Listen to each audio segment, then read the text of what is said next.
Hello everyone, this is Annalena and today I am very excited to analyze with you The Clerk and the Doctor from Chaucer's Canterbury Tales. First of all, I will give you some background on the story and then we will learn how we can analyze the characters from the tales they chose to tell. First, I will tell you a little bit of background. Chaucer was an English writer who was born in the 14th century. He worked different jobs which gave him the opportunity to learn different languages and about the lives of people in different social status. The Canterbury Tales are about a group of people who are on a pilgrimage to Canterbury, and during the journey they start to tell tales, and this is how we learn about the characters.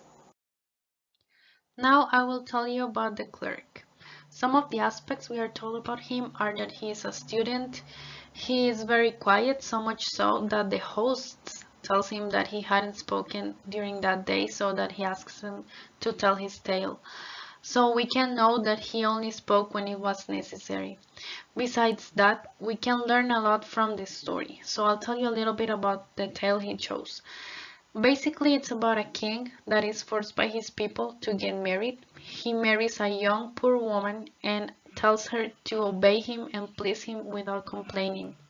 After they get married, he starts testing her with horrible things. For example, he takes away their two children. Then, when their daughter is 12, he says that he has to marry her. And Griselda, his wife, didn't know it was their daughter, but she accepts. She even accepts to be part of the wedding arrangements without complaining.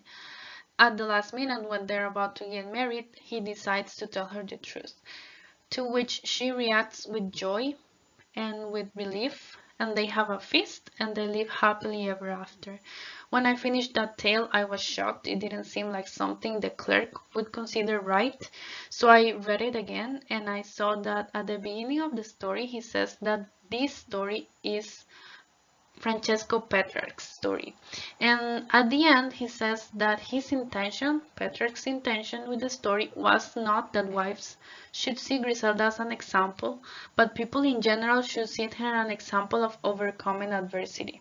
From that, I could conclude two aspects about the clerk. Number one, he is honest and he gives credit to the author. And number two, he, like the author, thinks that overcoming adversity is good, but not that women should be like Griselda in terms of being a wife. At the end, he sings a song that to me is almost a feminist anthem. He tells women that being humble doesn't mean being silent, that they are strong and that they shouldn't fear nor bow to men. This was really relieving because I felt related to the clerk, but I didn't understand why he had chosen that tale. Then, when we get to this song, I can understand that he uses it as an example of what wives shouldn't be. He mentions the tongue as a weapon and he mentions that women should be like echoes, that they should respond and that they should fight. Regarding the doctor, we are told that he is a very good professional. At that time, doctors didn't have that much prestige, so what he did was because he was very passionate about his job. He also understood that it was important to know about the elements, about nature, connect with the food that you ate, and also with the stars. He had somewhat of a holistic approach. He also had a lot of money, or a good amount of money, because of his treatments. And we are told that he likes gold, that he has almost a fascination with gold and with silk. The story that he chooses is about a judge, very wealthy and powerful, who not falls in love but decides to marry a girl. She is a girl, she is not a woman, she's 12. And he has this whole scheme to take her away from her father and marry her. So her father, Virginia's father, decides to kill her, to behead her. And she agrees, she's very sad and he's sad too. And then he sends the judge her head. The townspeople react to this horrible uh, crime and decide to incarcerate the judge. At the end of the story, the physician shows compassion towards Virginia, and he mentions that men should go away from sin and that they will always get what they deserve, that they cannot get away with these horrible crimes.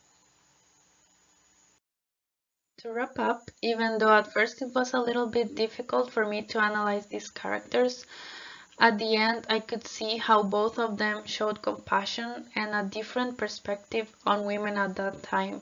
The clerk a little bit more than the physician, but both of them had this empowering message towards women.